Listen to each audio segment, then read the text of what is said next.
Keyinki so'rov, men 5 maal namoz o'qiyman. Allohga shukr, dindan xabarim bor. 3 kunlik da'vatga ko'pdan beri chiqib kelam. Uylanayin deb жаткам. Kelajekdagi juvoyim dindan xabari azroq. Namozni boshlay ekan.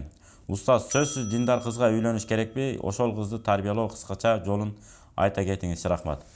Эми азыр мурункудай татаал заман эмес, кыйынчылык заман эмес. Илгери мисалы бир Мухтасар деген китеп бар, Ханафи мазхабындагы эң түпкү матын деп коет.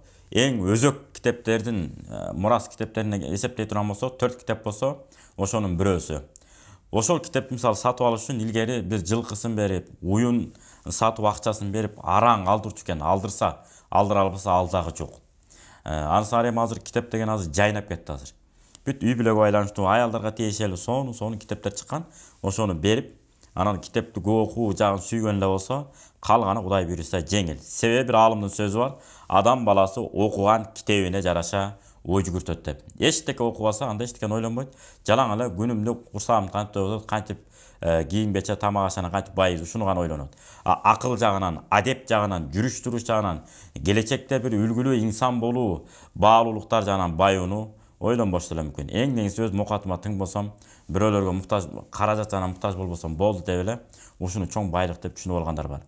Байлык ден соолук керет, адамгерчилик керет, балалуу болуу, кыздуу болуу, сак саламатта жүрүү, ушунун бардыгы байлык. Ыйман менен жашоо, адеп ахлак менен, арам дегенде бала чакан бул арам турбайбы деп качып, бул нерсе адал десе, ал нерсеге умтулуп, алдыга көздөй адамдардын көңүлүн оорутпай, эң жакшы кулук мүнөз менен мүнөздөлгөн болсо бала чакан небере чебелен.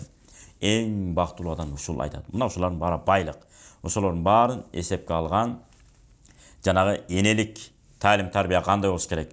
Ошолордун баарын билген, меймандос, тазалыгы ордунда болгон, сүйлөгөн сөзү ордунда болгон, абийирдүү, уяттуу, күйөөсүн сыйлай турган даражада болсо үйлөнсө эмне болбосун болот. Замат деле ары көздөй тартып кетет. Азыр бир айдын ичинде Куранды өздөштүрүп алганда толтура.